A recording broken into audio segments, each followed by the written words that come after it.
Are you always coming up with ideas?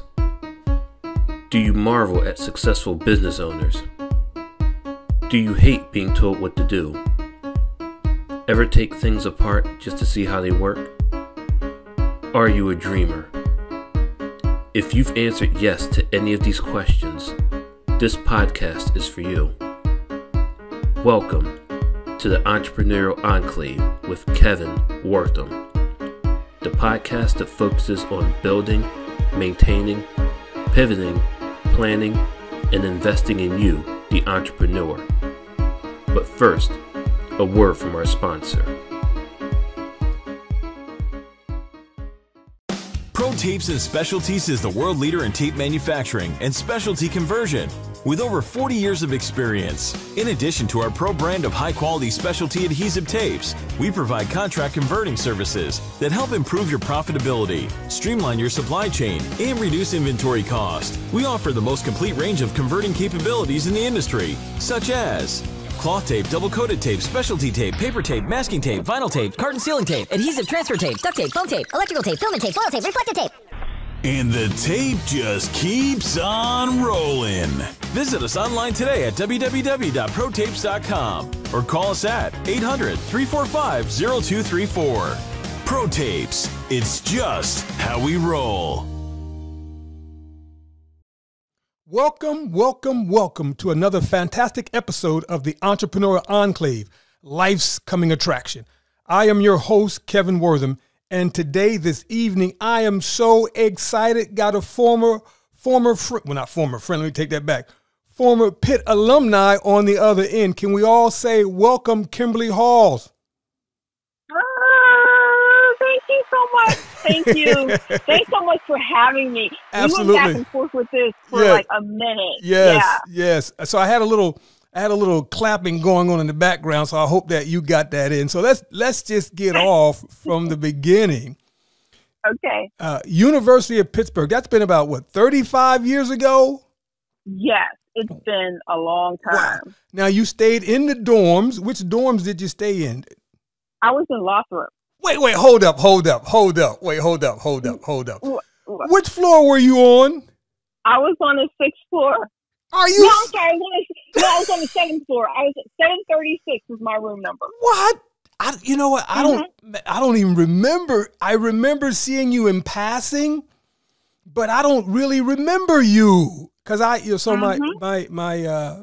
we won't even give your age because women are not supposed to do that. But in full disclosure, but in full disclosures, right? So I was 266, I think. Okay. My freshman year, Dexter Harrison, Charles Williams, Terrell Austin. And we stayed in the quad as soon as you got off the elevator, right? And then my sophomore year, I think I was on the 3rd floor. Man. Wow. Yeah. Oh my God. Because wow.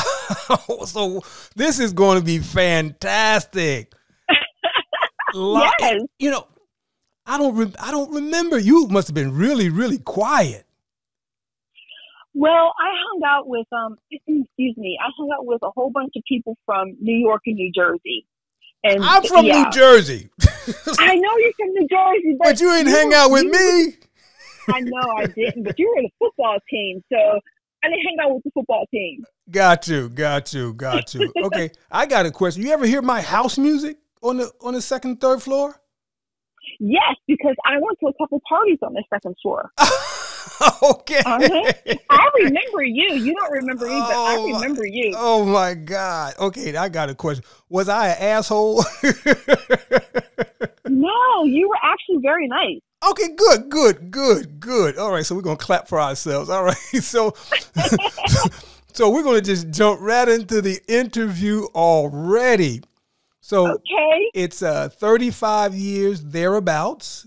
What have you done for yourself? I know that since we made the reconnection, I've been trying to follow you. I consider you, man, a downright authority on fashion. How did you get into fashion? Oh, it kind of just fell into my lap. I had a Facebook page called Over 40 and Killing It. Yes. That was my first page, and I just kind of got that. I created it just as like an inspirational page, just to put quotes out and like beautiful homes and things like that. And one day on my personal page, there was a gentleman who put this tie up. It's called the Eldridge knot. It's really hard to do. Okay. So I was like, wow, this is really cool. So I posted it on my Over 40 and Killing It Biz page, and it just went, it was crazy how many likes and how many comments I got on that. And I said, you know what, this tie would look good with this suit that I ran across on another page. So I kind of put them together, and I said, I don't know if I like this. But then I ran across a pair of shoes by Dior, and I got those shoes with an outfit by Burberry. I put them together. I put them up on my Facebook page, and then that's it. That's all she wrote. I started getting a lot of followers on my Over 40 and Killing. And I said, you know what, this would be great if I actually have a gentleman's page. And then I created the Jen Style Files page, and it just took off. Wow. Now, what was your major while you were at Pitt? My major was international relations, and then I had a minor in business. Minor in business, but I focused on Japanese and French. Wow. Okay. Now, I guess we're going to hold that thought, but I guess my next question is too. We are current. I guess in the past 6 months or year, we've been hearing about HBCUs, right? Mm-hmm. Do you feel like you've missed out on something by not attending one?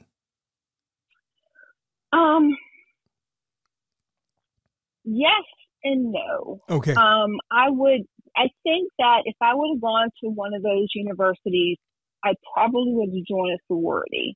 Okay. Whereas at Pitt, I really wasn't into it because, Pitt is diverse. There's just so many different, people from all over that you get caught up in different things. Whereas if I went to one of those universities, it's more together, it's Gotcha. more of like a feeling of like family.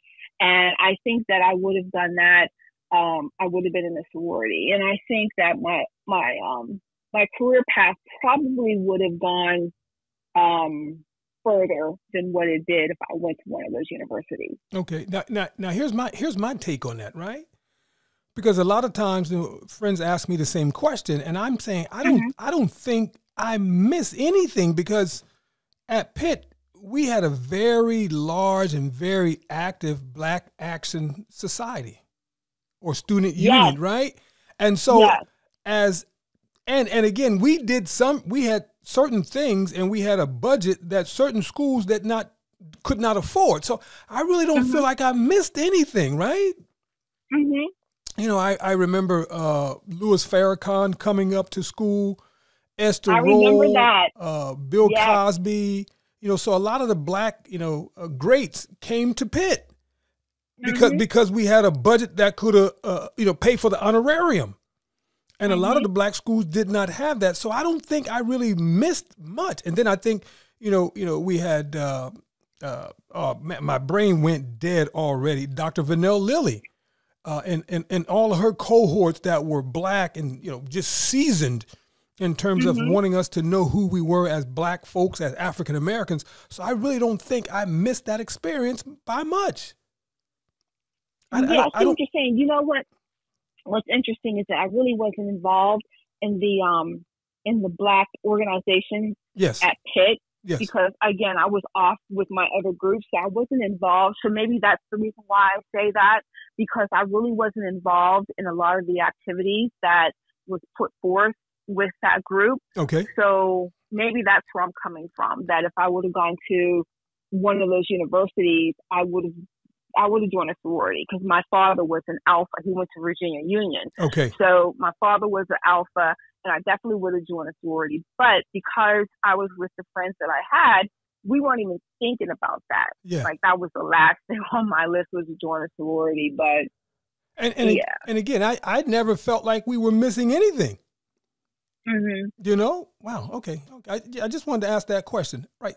So you're in your career. When did this whole notion of being an entrepreneur, when did that impetus come about?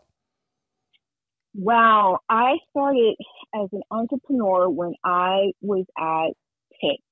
What? I was studying Japanese. Okay. And I met a lot of people who wanted to learn English as a second language. So I put together. You met a lot of Japanese people. Yeah, a lot of Japanese people. Got you. And they wanted to learn how to speak English because, I mean, they could speak English, but it wasn't really good English. Yes. So I put together a little business plan and I started teaching ESL to Japanese, to the Koreans, the Vietnamese. And I actually went to other little places here in Pittsburgh where there was a heavily populated area with people from Asia. And I actually offered my services as an ESL instructor. Wait. So you can speak Japanese fluently? Skoshi. A little. Okay. Wow.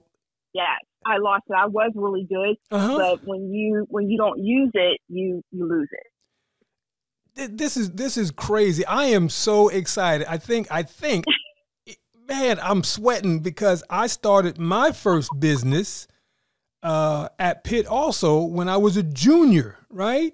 Get out. Yeah, okay. Yeah. I started a business with, I don't want to mention her name, but I started a business with her, and it was called KB Enterprises. Okay. And I did motivational speaking. And I went to the local high schools and churches and elementary schools. One, we were trying to recruit more African-American students to come to be a part of Pitt, but we also did motivation, just to encourage them to stay focused on academics and stay focused on who they were culturally. Yeah, so I started my first business while I was a junior at Pitt. Wow, that's crazy. This is fantastic. Okay, so let's move on. So you're doing your first entrepreneurial business. But what I like about what you said you started by writing a business plan. Wow, that's fantastic. How important is the business plan for someone wanting to be an entrepreneur? It is so important. And I had no idea. I actually did some research. I went to the library on how to start a business. And there was these really cool books. And that's how I figured out how to write a business plan is through the books. And it wasn't a good business plan, but it kind of gave me the foundation of what I wanted to do. And the name of the company was Hawes International. And it was cool. I did it for 3 years. What? And it was so much fun. Yeah. That's all I was right. able to speak Japanese and they spoke English and it was great. It was great. Wow. Yeah. So when is the second business? When do you start the second business? The second business, this is really interesting because it kind of flows over to what I did with the Gen Style Files. Yes. Is that I was an image consultant for singles. So what I would do slow down. You were an image consultant for singles? Okay, unpack that for me. What does that mean? Okay. So when you're single, you want to go out, you want to put your best foot forward. Yes. So I put an ad in the newspaper because this is a long time ago. Okay. I put an ad in the newspaper and people would comment. I know, right? Newspaper, what's a newspaper? Yeah, what is that? So I put an ad in the newspaper introducing my services. And I also wrote a column. So I wrote a column called Single, Where to Go and What to Do. And I would advertise my services through the column. And then I just went full force with it. So what I would do is that they would contact me and I would meet them and I would do a total makeover with them. It's crazy, but they were asking me what was wrong with them for me to tell them to correct it before they start making dates and dating. Well, the dating profiles were more like personal ads in the paper. They had I think they had a couple dating sites back then, but it wasn't like it is today. But yeah, I would meet with them and I would look at them and I'm say, well, maybe you want to change your hair color or you want to change your style, and I actually went shopping with them, and I felt kind of bad because I'm taking their money and telling them what's wrong with them, Yes. Yeah. but they enjoyed it. I had a couple people say thank you so much because they actually met somebody. They turned themselves around and they met somebody, and I was like, great. Write me a review, and I really appreciate it. What? Wait, hold. So you did this through which newspaper? Pittsburgh Gazette? The Pittsburgh Post-Gazette, yep. What? Oh, my God. This is fantastic. Yeah.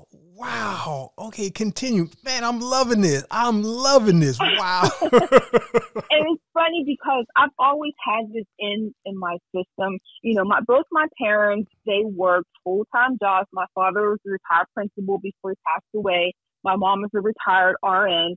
So their path for me was to go to college, get the degree, yes, get a job, work 30 years, retire, pension, Social Security. Yes. But I was never in that mindset. When I first started the Hawes International Consulting with the ESL, it felt so good. It felt so good, me providing a service and then getting money for that service that I came up with. Yes. And it was just a great feeling. And I didn't have to worry about, you know, someone over me. Because I had where did I work? I worked at Kennywood when I was at the amusement park. I worked at Kennywood. And I just got tired of working there. Like, people tell me what to do, and I'm like, okay, whatever. So I said, you know what? I'm going to do this because in the Japanese class, they were looking like, oh, I want to, you know, do better with my English. You know, how can I do this? And I overheard the conversation, and then that's how it started.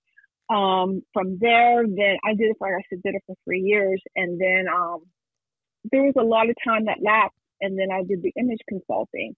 And it was all about, you know, putting your best foot forward, you know, looking fresh and fly, you know, so you can meet somebody. And, you know, I loved it. Now, when you were doing the image consulting, what was your background prior to? Were you in the fashion industry? What gave you the credibility? You know what? Nothing. It's one of those things where I woke up one morning and I said, you know what?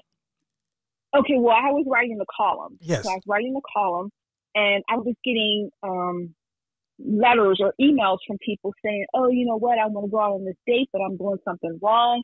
And I would write a column about that. And that's when I woke up one day and I said, you know what? I'm going to do image consulting for singles. Okay. I'm going to tell them how to dress. Go ahead. So the column gave you credibility. Well, I guess you could say that. Okay.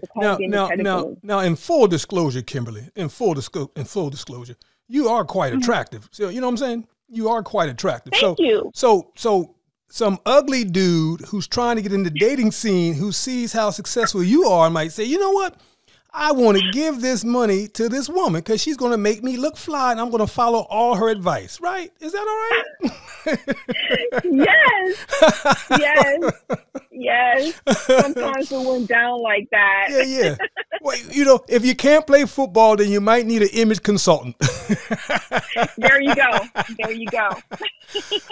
Man, I'm having so much fun. Let's continue. All right. So there's your credibility. Your background was writing this column. So continue, carry on.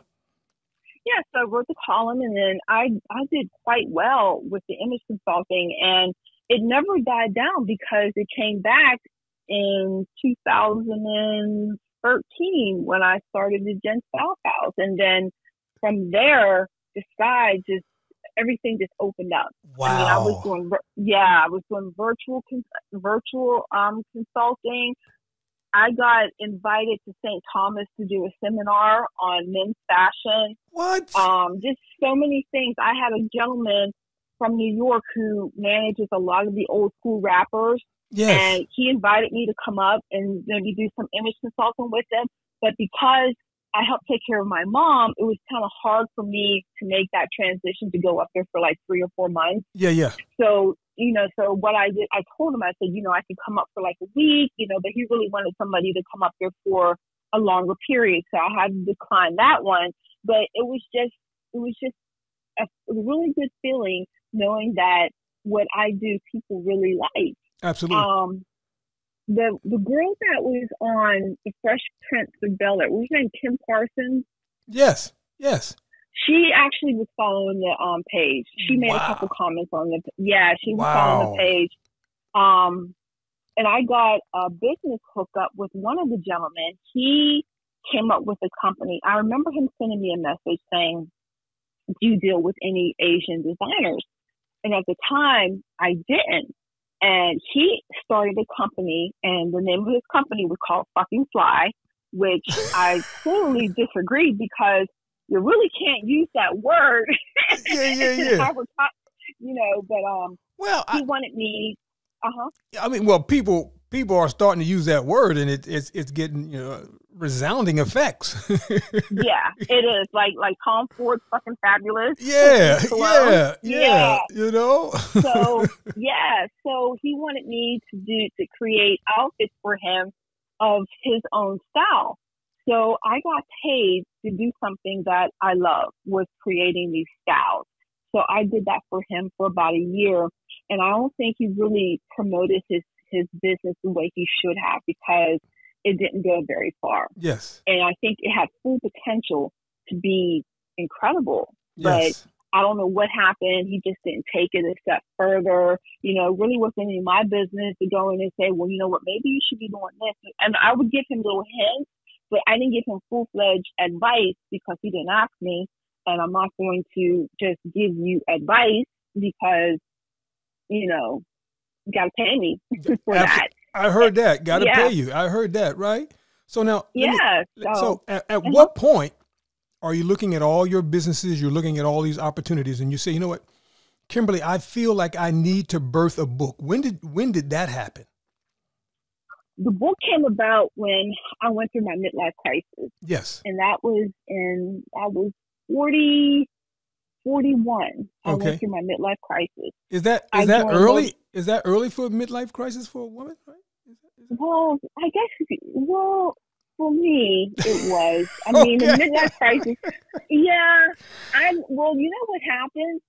My youngest son. Yes. Like my kids were off in college, and my youngest one, he left. He went off to university, and I lost my mind. I joined a bike club. I bought a motorcycle. I joined a bike club, and I was drinking every day. I literally would go out Sunday through Thursday, Jack Daniels, and I know you've seen me post everything about Jack Daniels. Yeah.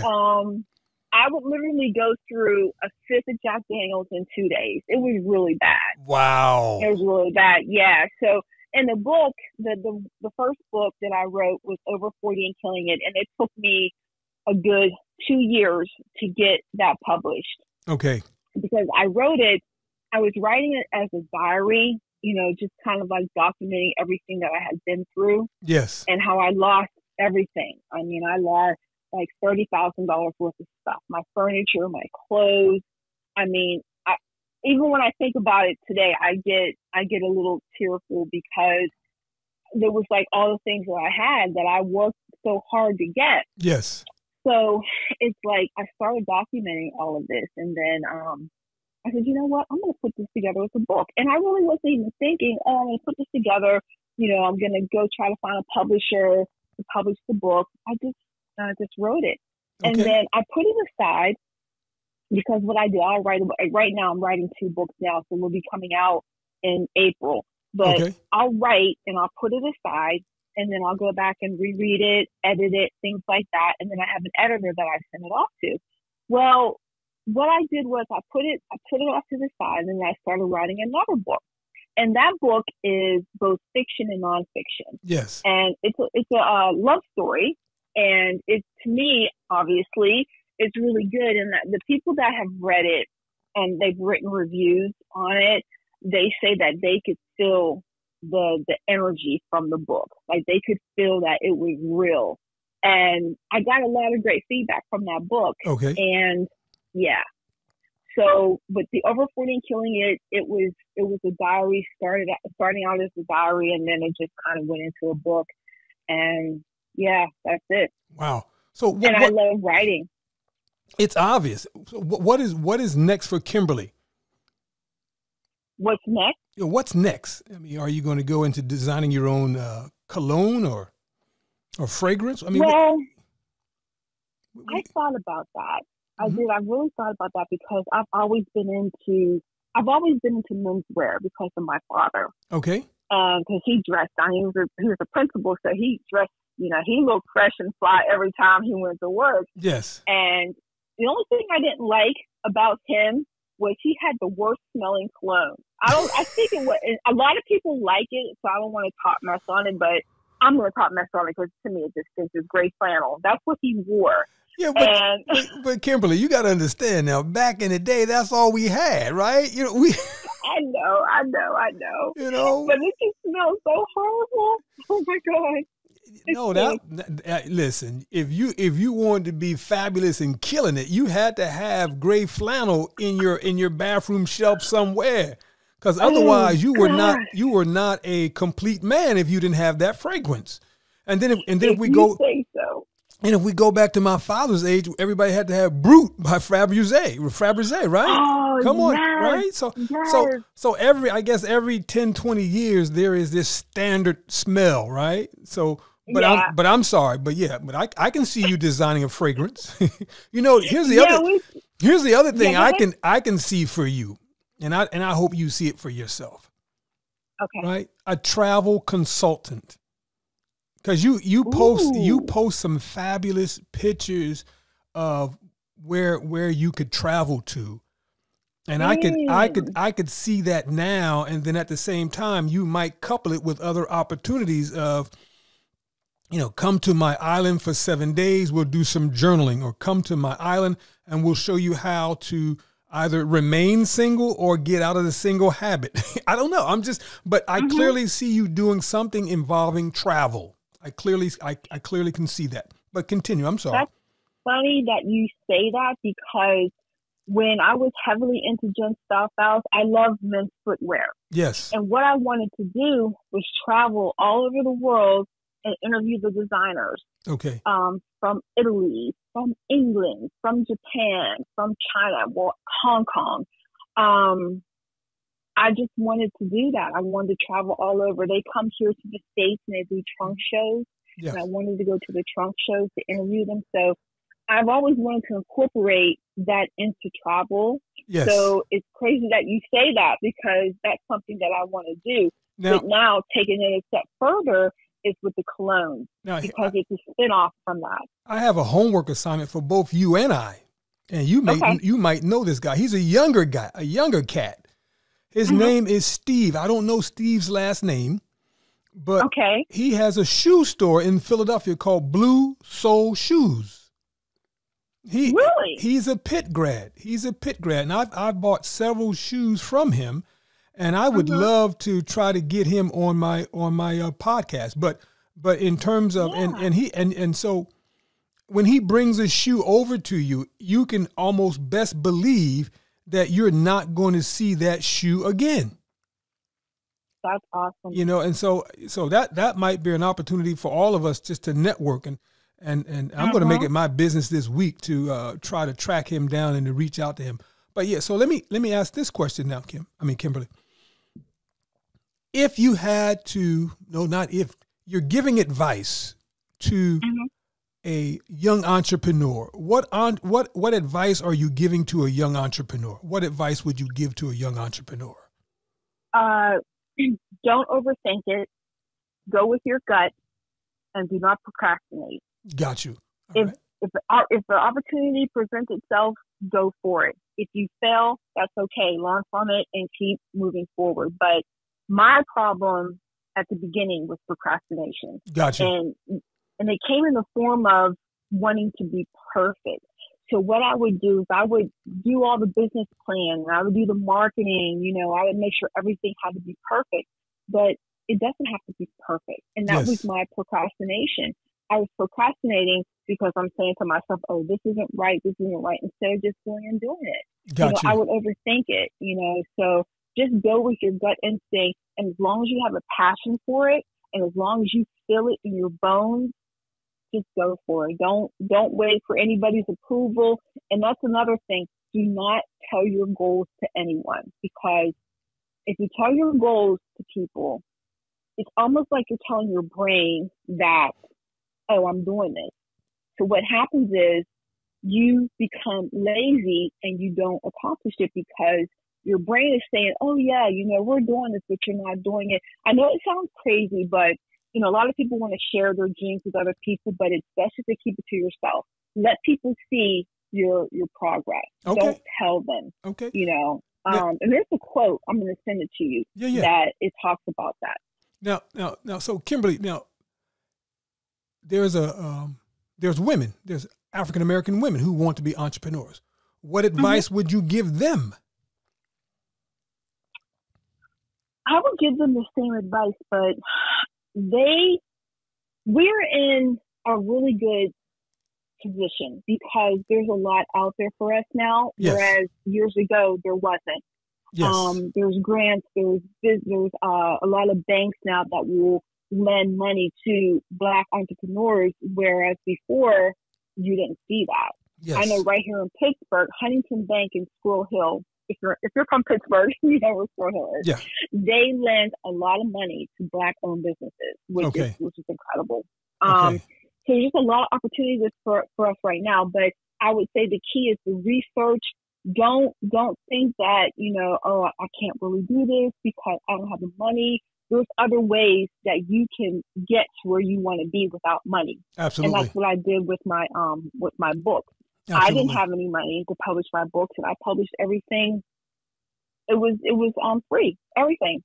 Okay. The only thing I did pay for after the fact I started making money was I went to the editor, and I had my book professionally edited, and it needed professionally edited. So then I did a revision, and then I put that out. But I would tell them just go for it. Just we Black women, when you're in your 50s, you kind of are scared. You're apprehensive about things because you don't want to take a chance. When you're younger, you'll take a chance. Yes. You have that, I'm going to do this. You're not fearful of anything. I'm going to do it. But when you get older, I'm speaking for Black women over 40. Yes. As far as, younger Black women, again, I told you what I would tell a younger person. But, as far as Black women, you just got to go for it. You just have to take that chance and just go for it. I'm not saying empty your savings account, but just do it. Just do it. And if you plan it right, I'm not saying that you're not going to fail, but if you plan it out and you make sure you know those obstacles and you have answers for those obstacles, you should be good to go. Okay. Definitely. Excellent. Now, my next question is, what advice would you give someone who's thinking about writing a book? I would tell them to go ahead and write it, but write from the heart. Okay. Don't write because you see people making tons of money and you want to make tons of money. You need to write it from the heart. You need to write something that people want to read. Don't write for yourself. Write for people. You want to market your book to a certain audience. Okay. They don't say best-selling author for no reason. It's all about selling. That's why selling is in there. You have to sell the book. Yes. You have to be a representation of your book. Okay. So I would say if you're going to write, go ahead and write, but make sure you're writing for an audience that wants to hear what you have to say. And and it took me. I'm sorry. No. My take on that is, I don't encourage people to write a book. You don't? No. I want them. I want them to look at. I want them to be able to present a body of work before they even consider writing a book. Okay. Because I think that we are saturated with people that, remember now, when someone tells you to write a book, it has to go through the publishing process, right? That publishing process is a business in and of itself. So all they're doing is trying to take your money. They're going to tell you what you want to hear. But at the end of the day, if you have no body of work that is suggestive that you are credible enough to write a book, then why would you write a book? That's just, unless I'm missing something, that's just my take on it. I think that whoever you are, you should have a body of work before you consider writing a book. And I think that your body of work needs to be so unique that folks want to read it. That's just me. If I'm wrong, then please talk to me. Well, I did self-publishing. And I'm so happy that I did it. And again, it didn't cost me anything. Mm-hmm. I wrote the book, and I had Grammarly, I think I'm pronouncing that right, as my editing software. Mm-hmm. And actually, it's not that bad. It did pretty good, because when I finally got an editor, there weren't a lot of mistakes in the book. But I wrote the book, and I published it through KDP, which is through Amazon, which didn't cost me anything. Put it up there, and then now the hard part starts is marketing. Yeah. So, and I had an audience for my book. So I have a step ahead of a lot of people, because I did have an audience. So I did Facebook ads. Now this is where the money came in. Mm-hmm. I did Facebook ads. I did Instagram ads. Well, I still do them. And I tried to do Amazon ads, but it's a little confusing. Mm-hmm. So from there, and I put a $10 ad out. So for $10, for 10 days, so it was $1 a day, I would advertise my book. Yes. Well, when I published it, the first month I made $900. Yes. And I'm like, whoa, this is incredible. I really didn't do anything. And then it just kept going and going and going and going. And I'm saying, you know what? I can make a career out of it. Like, I can literally live off of this. But that's why I say. But Kimberly, you had a following. How many followers did you have with 40 and Killing It? Over 40. I have 12,000. Yeah. See, you had 12,000. You have 12,000. So there's a body of work already.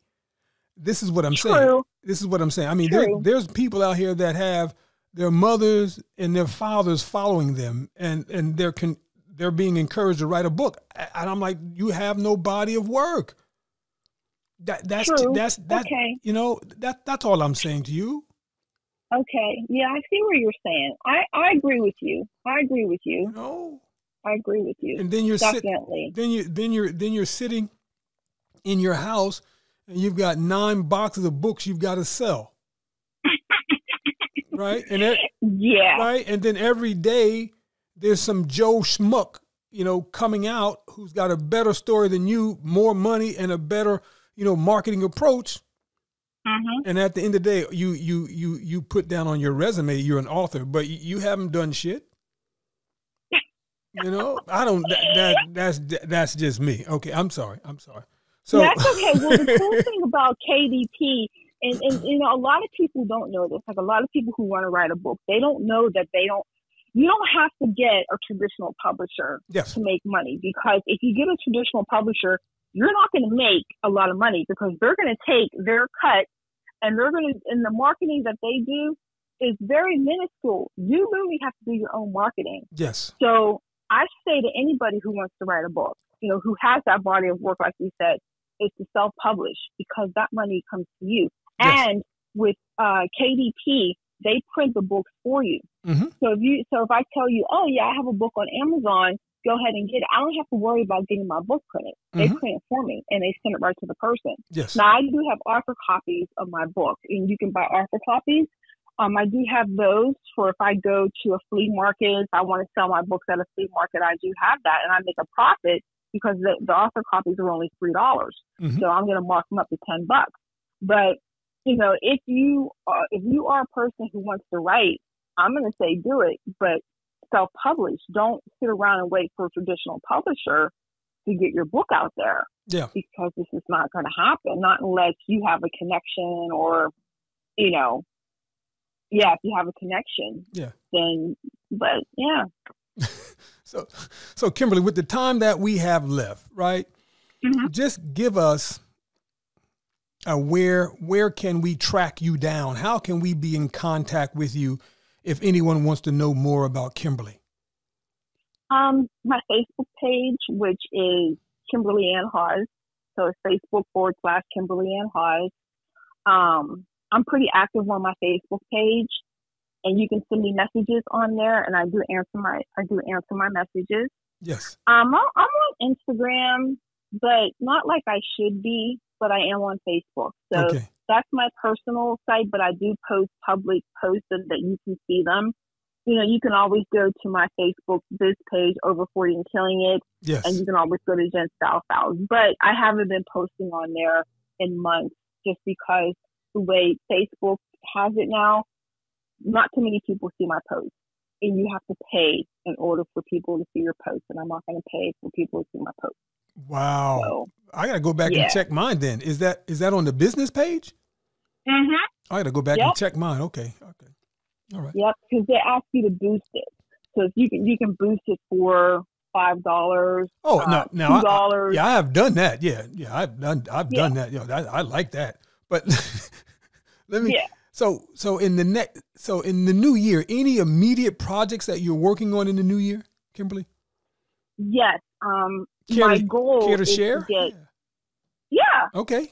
My goal is to get 4 books out next year, and I'm in the process of writing 2, and I have outlines for other ones. So that is my big project. But another project is my fragrances, because I do a YouTube channel, which is a spinoff from Jen Style Files, and I really want to make that grow. I really do, because I have so much fun doing the cologne reviews on YouTube. Yes, they are so much fun. And I've seen some of those. So thank you. Yes. Cool. The colognes are very expensive, so the money from my books help pay for the colognes, because I can't believe how expensive they are. It's insane. So it is insane how expensive. So maybe we've got to get some of those sponsors to give you some of their products to sample. Mm-hmm. We got to work on that. That's what I'm hoping. Yeah, we got to work on that. All right. Any final words that you want to leave with me and or the audience in terms of who you are and how do we get to become successful? I say the best thing to do is go with your gut instinct, because that gut instinct is not going to steer you wrong. And don't listen to other people. Don't share your ideas with other people, because either they're haters or they don't know. You know, you want to surround yourself with people like yourself. Yes. And if you do that, but I don't have any friends. So literally I talk to myself and that's how I accomplish things. I talk to myself. I do talk to my sons about different things. Yes. Because they're very, very smart. Yes. So I do talk to them. But, you know, if you are a person that doesn't have any friends, talk to yourself and read books and watch YouTube videos, things like that, because that'll help you. Kimberly, you have been fantastic. I am so, listen, I didn't even know you were in Lothrop. Man, had I known, man, we would have had a blast. I'd have had you listening to some house music. Oh my God. And I love house music. I love house music. Man, I am a house head. I'm trying to tell you, but listen, you have been fantastic. I'm going to wish you nothing but success in 2022.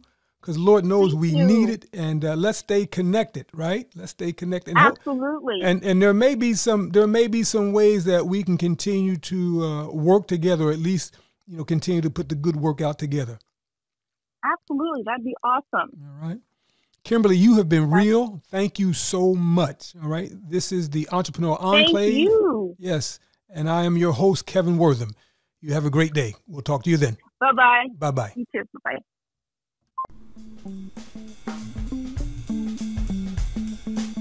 That concludes another episode of the Entrepreneurial Enclave with Kevin Wortham, the podcast that focuses on building, maintaining, pivoting, planning, and investing in you, the entrepreneur. We hope you found this episode informative and enlightening.